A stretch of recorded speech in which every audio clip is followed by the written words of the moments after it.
नमस्कार। आप सुन रहे हैं कहानी गोल्ड। आइए दोस्तों सुनते हैं प्रतिभा सक्सेना जी की लिखी कहानी कर्ज। उस दिन मैं मर गया होता तो आज को तुम विधवा होती, ये बच्चे अनाथ। बस अब कुछ मत कहना, हाथ से बरसते हुए रमना बीच में बोल पड़ी। ये तो अपनी अपनी किस्मत है। किस्मत? अरे मेरी मौत उसने अपनी सिर ले ली। अस्पताल में कितनी पीड़ा झेल कर मरा है वह। खर्चा तो सारा तुम करते रहे। क्या पैसा ही सब कुछ होता है? कितनी भाग दौड़, दिन रात की सेवा उन लोगों ने की, मानसिक कष्ट उन लोगों ने झेला और जिंदगी भर झेलेंगे। अरे मैं तो आधा हिस्सा ही देता हूँ। अगर तुम पर यह मुसीबत पड़ी होती तो कैसे क्या होता सोच कर ही दहल जाता हूँ। बस चुप करो, अशुभ बातें मुंह से मत निकालो। तुम्हें सुनना भी सहन नहीं होता और वो झेल रही है मेरी वजह से। किसी की वजह से कोई नहीं मरता, जिसकी लिखी होती है उसी की आती है। यह तुम्हें लगता है ना, उसके साथ कैसे क्या हुआ मुझे मालूम है। मैंने जो देखा है, जो बीती है मुझ पर, वह तुम नहीं जानती और जान सकती भी नहीं। तुम वहाँ होती तब जानती। मैं जो कर रहा हूँ वह कितने साल। उसके लड़के कमाने लगेंगे तब क्या वह कुछ लेंगे हमसे? प्रकाश के मुंह से अनायास निकलता चला जा रहा था। वह तो अभी भी कहती है, भाई साहब दुकान डलवा दीजिए, लड़का बैठेगा पर मैं संभालूंगी। आपने बहुत किया पर आपकी अपनी गृहस्थी है, मैं बहन के सामने सिर नहीं उठा पाती। तो दुकान डालने में क्या हर्ज है? उसके सपने थे, एक बेटे को डॉक्टर, एक को वकील बनाएगा। मैं कम से कम उन्हें पढ़ने लिखने में मदद कर सकता हूँ। आगे वो जो करें वह उनकी किस्मत। उस दुखी विधवा को देख मुझे तुम्हारा ध्यान आता है। वह दुख मुझसे सहन नहीं होता। मत कहो, आगे से कभी मेरे लिए ये शब्द मत बोलना। उन बच्चों के चेहरे देखे हैं तुमने, कितने खुश थे पहले, अब कैसे हो गए हैं? क्यों? कभी समझने की कोशिश की तुमने? नहीं ना। अपने बच्चे होते इस हालत में तब। कानों पर हाथ रख लिया रमना ने। चीख उठी, बस करो, नहीं सुना जाता मुझसे। मेरे बच्चों के लिए मत कहो ऐसे। ओह, सुनकर मन इतना खराब हो जाता है। अगर खैर जाने दो। और वह जो दूसरे का दुर्भाग्य जिंदगी भर झेलेगी, उसका कर्जदार तो मैं हूं। रमना सन्न बैठी है। तुमने वह नहीं देखा जो मैंने देखा है। अपनी मौत देखी मैंने, तुम्हें, बच्चों को कैसे कैसे देखा, क्या क्या सुना, कैसी गुजरी मेरे ऊपर। तुम कुछ नहीं जानती। और सन्न सी रमना को देख प्रकाश चुप हो गया। अब भी चंदू की मृत्यु की चर्चा सुनता है तो सिर घूमने लगता है, कानों में आवाजें आने लगती हैं। तमाम लोग इकट्ठा हैं, हाँ पुलिस वाले, अखबार वाले और जाने कौन कौन। खोजबीन चल रही है। लोग कह रहे हैं प्रकाश वर्मा मर गया, चेहरा पहचान में नहीं आ रहा। उधर देखो, पिछली सीट वाला आदमी हिल रहा है, लगता है होश आ गया। क्या नाम है? ये जैकेट में पर्स और कुछ कागज पत्तर निकले हैं। हाँ, चंद्रभान है। चंद्रभान होश में आ गया है। और प्रकाश बुरी तरह घायल। शरीर की दशा देखो जरा।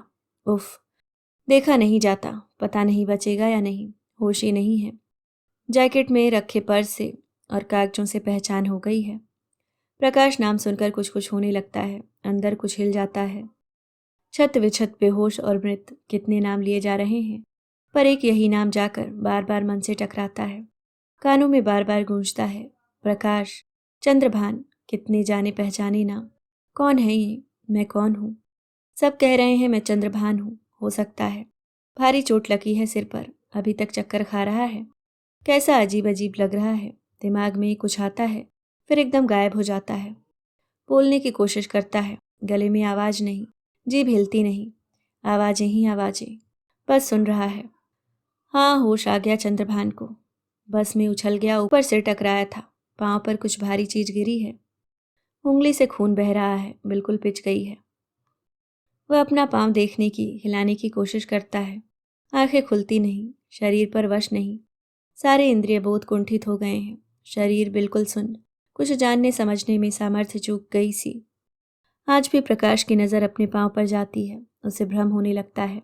यह उंगली किसकी है? पिची हुई उंगली चंद्रभान की थी, और फिर मैं। याद कर उसी मन स्थिति में पहुंच जाता है। भ्रम होने लगता है, मैं कौन हूँ? प्रकाश चंद्रभान।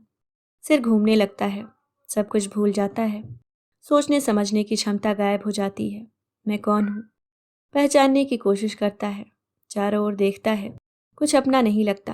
घर, पत्नी, ध्यान से देखता है सबको, सब अपरिचित से।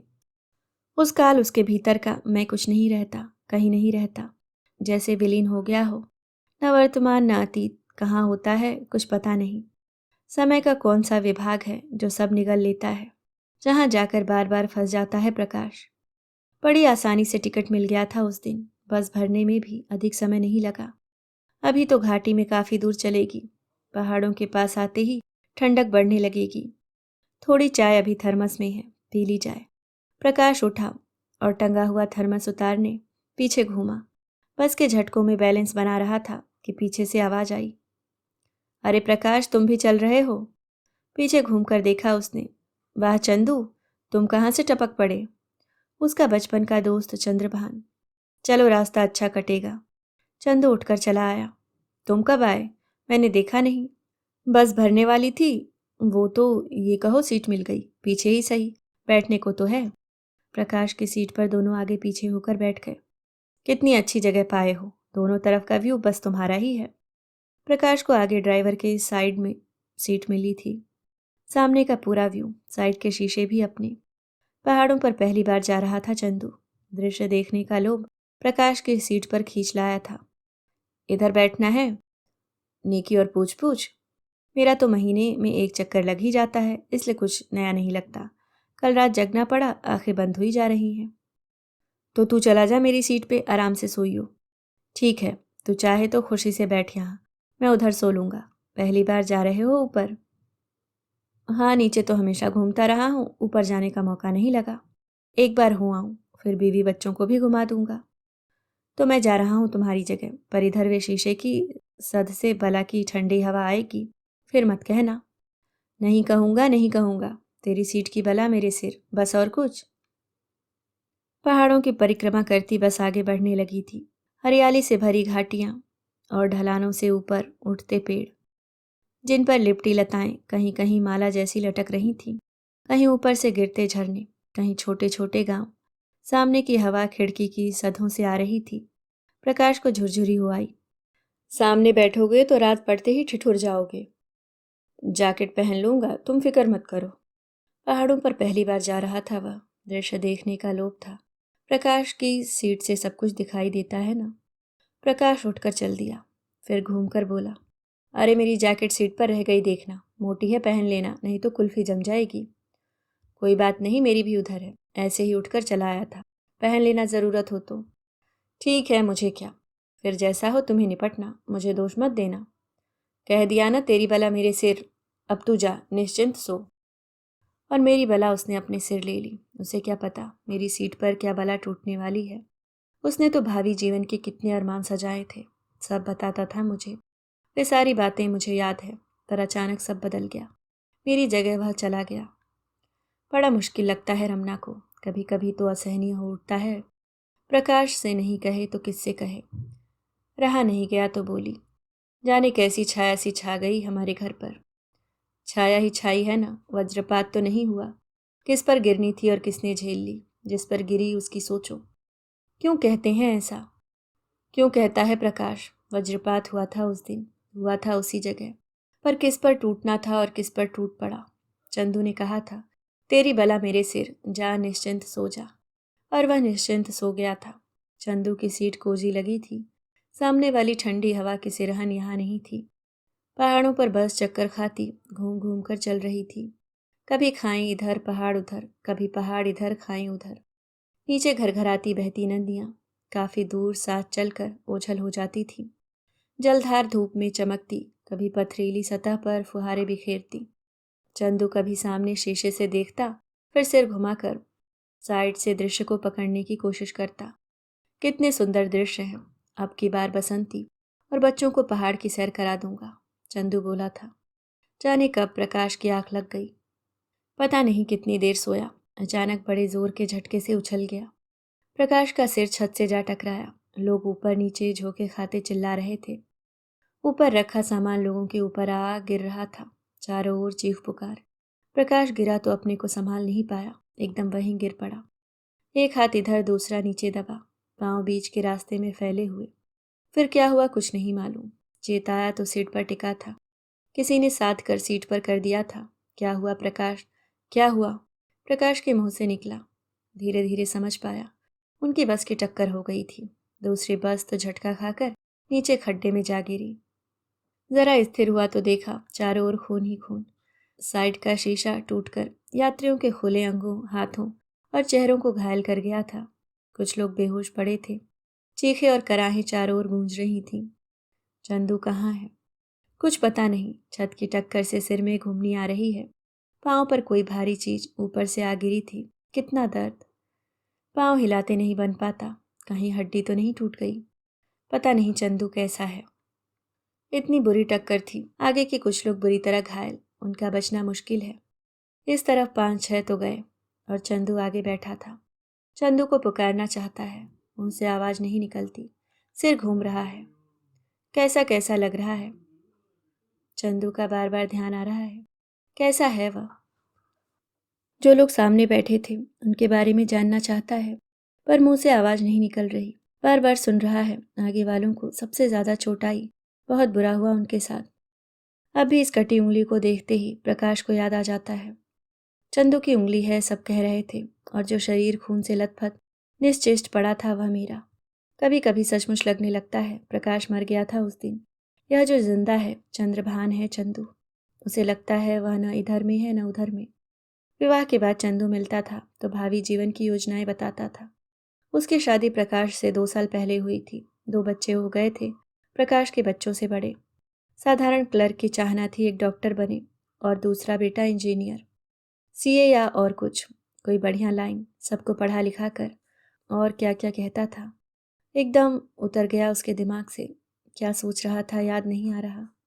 सिर में ऐसी घूमनी आई, सब ओझल हो गया। बार बार सुनाई देता है प्रकाश वर्मा की मृत्यु हो गई। जैकेट की जेब से पर्स निकला, उसी से पहचान हो रही है। पत्नी और बच्चों की फोटो देखकर लोग च कर रहे हैं। यह स्त्री विधवा हो गई, बेचारी को पता भी नहीं। बच्चे अनाथ हो गए। अरे कोई घर पर खबर भेजो, अब तो लाश ही पहुंचेगी। उसे अपनी विधवा पत्नी और अनाथ बच्चे दिखाई देने लगते हैं। ये सब क्या कर रहे हैं? प्रकाश मर गया। उफ, सिर घूम रहा है। मैं मर गया हूँ। मरने के बाद ऐसा ही लगता है क्या? बहता खून, शीशों से बेधा, घायल विरूपित चेहरा, यह मैं हूँ। सब कह रहे हैं प्रकाश का शरीर है, कुछ बचा ही नहीं इसमें। कितने लोग इकट्ठा हैं, सब कह रहे हैं प्रकाश मर गया। मैं कौन हूँ? सब धुंधला गया है, कुछ भी भान नहीं। प्रकाश, यह नाम बड़ा परिचित है। नाम तो कई लिए जा रहे हैं। इस नाम से मैं क्यों चौंक रहा हूँ? बार बार क्या हो रहा है मुझे? जैसे आंखों के सामने से सब कुछ गायब। अजीब सी सनसनी। मरने पर ऐसा ही होता है। कानों में आवाज आ रही है, चंद्रभान के सिर में चोट लगी है। हाँ, होश में है थोड़ा थोड़ा। चंद्रभान, चंदू। लोग उसके पास आ गए हैं। नाक के आगे हाथ लगाकर देख रहे हैं। सांस चल रही है। यह तो मैं हूँ। मैं, मेरा नाम। ये लोग चंद्रभान कह रहे हैं। और सिर घूम रहा है। कौन हूँ मैं? कहाँ हूँ? जो चंद्रभान है जिंदा है, प्रकाश मर गया। लेकिन मैं कौन? सोचते ही सब गड्डमगड होने लगता है। सिर के अंदर कैसे झटके से उठते हैं। चारों तरफ भन भन की आवाज सुनाई देने लगती है। मैं जिंदा हूं या मर गया? कुछ समझ में नहीं आता। रोशनी है, अंधेरा है, क्या है? क्या हो रहा है? सब घूम रहा है। अरे मेरे साथ सब घूम रहा है। ये चक्कर छोटे और छोटे और छोटे होते जा रहे हैं, जैसे बहुत अंदर से कुछ खिंचा जा रहा है। झकझोरा देती चेतनाएं छीड़ होती जा रही हैं, साथ छोड़ती जा रही हैं। पता नहीं क्या हो रहा है। बेबस, अकेला, निरुपाय। वह उदास रहता है, हर समय कुछ सोचता सा। मेरी बला उसने अपने सिर ले ली। उस बेचारे को भान भी न होगा कि इस सीट पर क्या बला टूटने वाली है। अंदाज तो मुझे भी नहीं था, पर जो हुआ वह मेरे लिए था। भावी जीवन के कितने अरमान सजोए थे उसने। शादी के शुरू के कुछ साल तो पत्नी ससुराल में रही थी। 2 बहनों की शादी होनी थी। चंदू सबसे बड़ा बेटा था। सब बताता था मुझे। अब बसंती को साथ रखूंगा, पर अचानक सब बदल गया। मेरी जगह वह चला गया। दिमाग में और भी बहुत कुछ बराबर घूमता रहता है। रमना पढ़ी लिखी है, समझदार, पर मन नहीं मानता। 1000 तरह के तर्क सामने रखता है। बीतती उसी पर है जिस पर बीतनी होती है, और सब तो उपकरण बन जाते हैं उस परिणति के लिए। मैं क्या कर सकती हूँ? किसी का कोई बस नहीं होता। होनी होकर रहती है। अपना आदमी सामने सामने आधी कमाई उस परिवार पर खर्च कर देता है, कैसे समझाए उसे। और कोई मेरे लिए यह सब करता अगर मैं। नहीं नहीं, हे भगवान, आगे नहीं सोच पाती। उस रूप में अपनी कल्पना भी असहाय है। मिंटू और मीतू को देखती है, फिर उसके बच्चों का ध्यान आता है, जी भर आता है। नहीं, ऐसा नहीं हो सकता, पति तो मेरा है। तुम्हारे पति को हटा दिया था उसने वहां से जहां मौत टूटने वाली थी, और खुद उसकी चपेट में आ गया। तभी तुम विधवा नहीं हुई। बस यह उठती है। लोग कहते हैं प्रकाश बाबू, तुम्हारे जैसा होना इस जमाने में मुश्किल है। इतना कर पाना तो किसी के बस की बात नहीं, और वह भी सिर्फ मित्रता के नाम पर। असंभव। पर असंभव क्या है? दूसरे की बला अपने सिर लेना संभव है। उससे कह देना कि तुम निश्चिंत रहो, मैं झेल लूंगा तुम्हारी जगह पर। कोई संभव मानेगा, पर ऐसा हुआ है। असंभव कुछ नहीं होता। प्रकाश सोचता है, उसने जो किया उसकी भरपाई क्या संभव है? रमना से कहा था उसने, हम सब पर उसका कर्ज है, उतारने की कोशिश कर रहा हूँ। कुछ कह नहीं पाती रमना, बस सोचती है, दुनिया में क्या कोई मरता नहीं, सब अपनी मौत मरते हैं। अब जाड़े आ गए हैं, स्वेटर बिनने को ऊन लाऊंगी, और तुम्हारा कोट भी पुराना सा लगता है, 1 महीने में कपड़ा लेकर दूसरे में सिलवा लेना। मुझे अभी कोट की ज़रूरत ही नहीं, यह वाला तो अभी 2 साल और चलेगा। अरे देखो कितना घुरेला लगने लगा है, तुम तो कपड़ों के मामले में बड़े चौकस थे। समय समय की बात है, जाड़े से बचाव का इंतज़ाम है वह काफ़ी है। और स्वेटर भी मुझे अभी नहीं चाहिए, पूरी बाहों का और दूसरा वाला दोनों ठीक है, तुम लोग अपने लिए बनवा लो। अपने बनवा लो? कैसे आराम से कह दिया। क्या करे रमना, प्रकाश की कठिन मुद्रा के आगे बोलना मुश्किल हो जाता है, और खुद भी तो। एक शर्ट नहीं बनवाई, वही घिसी पहनी चल देते हैं। अब तो खुद ही प्रेस करने बैठ जाते हैं। कहो तो कहते हैं अपना काम कर रहा हूँ, काहे की शर्म। उसे प्रेस करने को दो तो 2 दिन तो वही पड़ी रहेंगी, और मेरे पास 3 शर्ट है, कहीं जला दी या फाड़ दी तो। वह तो कहकर छुट्टी पा लेगा, साफ पुरानी थी, प्रेस करने में फट गई, नुकसान तो मेरा होगा। तभी तो कहती हूँ, क्यों पुराने कपड़े क्या फेंक दिए जाते हैं? मैंने कह दिया मुझे अभी नहीं चाहिए। हर महीने 150 रुपये अपनी जेब में रखते थे, बाहरी खर्च चाय पानी। अब नहीं लेते, कह देते हैं क्या करूँगा, घर खर्च के काम आएंगे। रमना सब समझ रही है, खिसियाती है, कुटती है। कमाते हैं इतना, अपने को ही कसते जा रहे हैं। पहले वाले प्रकाश कहाँ खो गए, ठहाके लगाते, खाने में नुक्ताचीनी करते, अच्छा पहनने पहनाने के शौकीन प्रकाश। अब तो सब छोड़ते जा रहे हैं। कुछ कहने को नहीं, बेबस हो रह जाती है, रोना आता है। कैसे करे क्या करे। ऑफिस में चाय नाश्ता करते थे, बंद कर दिया। उसने कहा था ऑफिस में इतनी देर बैठते हो, भूख तो लगती होगी। भूख नहीं लगती। अपना आदमी खुद को कसकर दूसरों पर खर्च कर दे, हम देखते रह जाएं, मन तो दुखेगा ही। 1-2 बार नहीं, हर महीने, जैसे उधार चढ़ा हो उनका। उसे याद है प्रकाश ने कहा था, हाँ उसका कर्ज है मुझ पर। कितनी योजनाएं थीं, पहाड़ों पर तो ले जा चुके हैं, अब की बार साउथ जाने का सोच रहे थे, अब तो हो चुका। रमना बस जा रही है। बड़ा मन था आपके देवर की शादी में भाभी जैसी मैसूर सिल्क की साड़ी पहने, और यह मंगलसूत्र कितना पुराना लगता है। नए डिजाइन का 3 लड़ों वाला बनवाने की तमन्ना थी, कितना सुंदर लगता है, बीच में काले मोतियों की लड़ और दोनों ओर सुनहरी चेन। अपने गले में उसकी कल्पना करते अचानक बसंती का सूना गला और उजड़ी मांग सामने आ गई। नहीं, मुझे कोई जल्दी नहीं है, सुविधा से सब हो जाएगा। प्रकाश कहते हैं उस दिन वह नहीं होता तो मैं मर गया होता, मेरी मौत की जगह उसने ले ली। क्या सचमुच? रमना के मन में द्वंद्व मचा रहता है। अगर चंदू भाई साहब इनकी जगह ना आए होते तो आज बसंती की जगह मैं। नहीं नहीं, जो होना होता है वही होता है, उसके साधन अपने आप बन जाते हैं। इसमें मेरा क्या दोष, मैं क्या करूं? अरे मैं बच्चे भी छोटी छोटी चीज़ों के लिए डांट खा जाते हैं, मन महसूस कर रह जाते हैं बेचारे।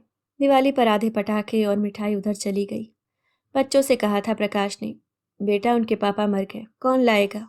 बेचारे दिवाली में भी ऐसे ही रहेंगे। ज़रा सोचो, जिसके पापा नहीं होते उन्हें कैसा लगता होगा। और बच्चों ने कह दिया, पापा इसमें से आधा उन्हें दे दीजिए। तो बेटा तुम खुद पहुंचाओ। चलो ठीक है, उनकी भी दिवाली मने, पर हर बार बच्चों का हिस्सा बढ़ता रहे। जी दरकने लगता है उसका, मन मानता नहीं और मना कर पाती नहीं। कितनी अच्छी तरह सब चल रहा था। कभी कभी जी करता है जाए बसंती के पास, वह आराम से रह रही है निश्चिंत, किसके बल पर। पूछना चाहती है बसंती से कि हमारे हिस्से का लेते तुम्हें कुछ झिझक शर्म है या नहीं। दूसरे के सिर पर कब तक डाले रहोगी अपना बोझ, तुम्हें कुछ करना चाहिए। ताव में एक दिन पहुंच गई उनके घर। देखा उजड़ी सी बसंती, सफ़ेद धोती में, हाथ गला सब सोना, आंखें रोई रोई। उसे देख दौड़ कर आई, कंधे से लग गई। बहन, तुम लोग नहीं होते तो क्या होता हमारा। हमारे लिए तो भगवान हो तुम दोनों।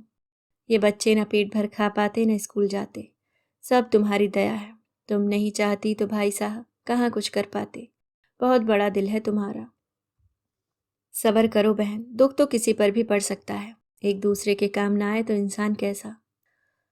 अपने रिश्तेदार हमारे सगे भाई बहन बातें बड़ी बड़ी करते थे, करने की नौबत आई तो सब किनारा कर गए। आप तो इंसान नहीं देवता हो। भगवान ने तो नैया बीच धार में डूबने को छोड़ दी थी हमारी। असली खेवनहार तो आप बने हो। हमारी आत्मा से हमेशा दुआएं निकलती है। हमेशा आपके एहसान तले दबे रहेंगे। आपका ऋण। बस बस बसंती बहन, इतना मत कहो, यह तो फर्ज है हमारा। आज को तुम मुसीबत में हो, अगर हम होते। कहते कहते वह काँप गई। अंतर में कोई बोल उठा। किसका किस पर ऋण है कौन जाने। हमने तो भाई साहब से पहले ही कहा था, जो हमारे पास है सब लगाकर लड़के को दुकान डलवा दें। वो तो बस बैठेगा, संभालेंगे हम। पर भाई साहब को ठीक नहीं लगा। कहने लगे चंदू ने क्या क्या अरमान सजोए थे। बहन, उनके अरमान उनके साथ गए, पर हम भाई साहब की बात कैसे टालें। हमारे लिए तो देवता हैं वो और आप। जो शिकन नहीं लाई माथे पर। कहने लगे लड़के को पढ़ने दो, जितना हो सके उसके सपने पूरे करो, हम सहारा लगाए हैं। उन्हीं ने तो हमारी ट्रेनिंग के लिए भाग दौड़ की। हमारे बस में तो कुछ नहीं था, कभी घर से निकले नहीं। बाहर क्या होता है कुछ पता नहीं। टीचरी की ट्रेनिंग के लिए फॉर्म भरा है हमने, बस एक बार नौकरी लग जाए फिर तो खींच ले जाएंगे। एक बार पांव पर खड़े हो जाएं, थोड़े दिन और।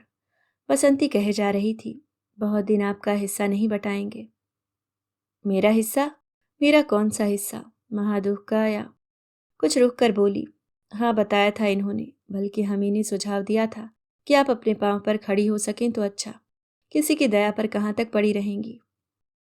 हाँ बहन, हम तो ज़्यादा पढ़े लिखे हैं नहीं, इंटर पास है। एक बार लग जाए फिर तो मेहनत कर आगे भी इम्तिहान दे देंगे। बस ऐसी ही हिम्मत रखना। सहारा आप लोगों का है, हिम्मत भी आप ही दे रही हैं। आप जो कर रहे हैं उसे कैसे चुका पाएंगे हम। चुकाना तो हमें है, तुम्हारे पति जो चढ़ा गए हैं तुम नहीं जानती बसंती। रमना के भीतर कोई बोल उठा। उसे धीर बंधाकर चली आई वह। उसकी जगह अपनी कल्पना नहीं कर सकती। नहीं, बिल्कुल नहीं। सिर्फ इंटर पास से क्या होता है आजकल। बसंती 1 साल की ट्रेनिंग करने जा रही है, फिर कहीं टीचर लग जाएगी। और कौन सा काम करेगी बेचारी। कभी अकेली बाहरी दुनिया में निकली नहीं। प्रकाश ने कहा था, पर आज वह जैसी है कल वैसी नहीं रहेगी। रमना सोच रही है, भारी दुख पड़ा है उस पर। जीने के लिए उसे बदलना होगा। अच्छा है बाहर निकलकर काम करेगी, दुनिया का ऊंच नीच समझेगी। बेचारी इंटर पास है, कर ले जाएगी धीरे धीरे। परीक्षा हो रही है उसकी। कितने उदाहरण सामने हैं। पति की मृत्यु के बाद औरतें कहाँ से कहाँ पहुंच गई, सिर्फ अपनी मेहनत और बल पर। यह भी कर लेगी। जब दुख पड़ा है तो उबरने का उपाय भी सुझा देगा। आज जैसी है कल वह वैसी नहीं रहेगी। अपने पांव पर खड़ी हो जाएगी। फिर उसे किसी की सहायता की जरूरत नहीं रहेगी। समय के साथ धीरे धीरे दुख की तीव्रता कम हो जाएगी। निराशा के बादल छट जाएंगे। नई दिशाएं खुल जाएंगी। और बसंती भोगे हुए दुख का गहन गंभीर समेटे अपनी जिम्मेदारियों का निर्वाह करेगी। अपनी रुचि के अनुसार जीवन जीने को स्वाधीन होगी। किसी की दया की पात्र नहीं, अपने श्रम की उपलब्धि से गौरवान्वित। शिकायतों की जगह गहरे आत्मसंतोष की आभा से दीप्त व्यक्तित्व संपन्ना हो जाएगी बसंती।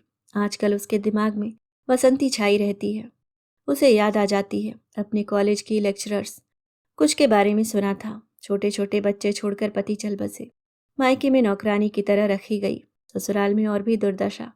बड़ी मुश्किल से नौकरी करने दी, और आज देखो अपनी मेहनत से कहाँ पहुंच गई। हम ही लोग कॉलेज में हसरत भरी निगाहों से देखा करते थे। समय के साथ साथ आगे बढ़ रही हैं। कैसा पहनना ओढ़ना, कितने ढंग से रहना। अब कितनी पूछ है, कितनी इज्जत है। माँ का परिश्रम देख बच्चे भी एक से एक बढ़कर निकले हैं। बहुत चुप रहती है रमना, बिल्कुल शांत, पर भीतर ही भीतर निरंतर एक युद्ध चलता है। आज बसंती जो है कल वैसी नहीं रहेगी। उसके बदले हुए जीवन की कल्पना करती है। दुख जो पड़ा है उस पर बहुत भारी है, पर समय के साथ सब सहनीय हो जाएगा। ये दिन बीत जाएंगे, एक नई बसंती को जन्म देते हुए। बदलती हुई बसंती बाहर के संसार में अपनी जगह बनाती, आगे बढ़ते समय के साथ कदम मिलाती। चार लोगों के बीच दुनिया के रंग देखती, अपने को ढालती संवारती हुई वह धीरे धीरे परिपक्व हो जाएगी, कर्मठ कुशल। आज मैं उसे दूसरों की दया पर निर्भर समझ रही हूँ, पर कितने दिन फिर यही बसंती समर्थ हो जाएगी, अपने लिए स्वयं करने में सक्षम, आत्मगौरव से पूर्ण। और मैं इनका मुंह देखने वाली बस, अपनी छोटी सी दुनिया में सीमित सोच लिए, छोटी छोटी बातों में उलझती, आगे बढ़ते समय और दुनिया से तटस्थ बंधे हुए घेरे में निरंतर चक्कर खाती, धीरे धीरे आउट ऑफ डेट होती हुई। बच्चे भी कौन हमेशा साथ रहेंगे, तब कैसा होगा जीवन, एक जगह रुक गया सा, दिन पर दिन निष्क्रिय। मैं तो बीए पास हूं, मैं कुछ नहीं कर सकती। उलझन में पड़ी है रमना, पर इससे बाहर निकलना होगा, अपने लिए रास्ता खुद तलाशना होगा। फिर एक दिन उसने प्रकाश से कहा, सुनो, बसंती टीचर्स ट्रेनिंग कर रही है, मैं भी तो कर सकती हूँ। हाँ, क्यों नहीं कर सकती, तुम बीए हो, उससे बढ़कर बीएड कर सकती हो।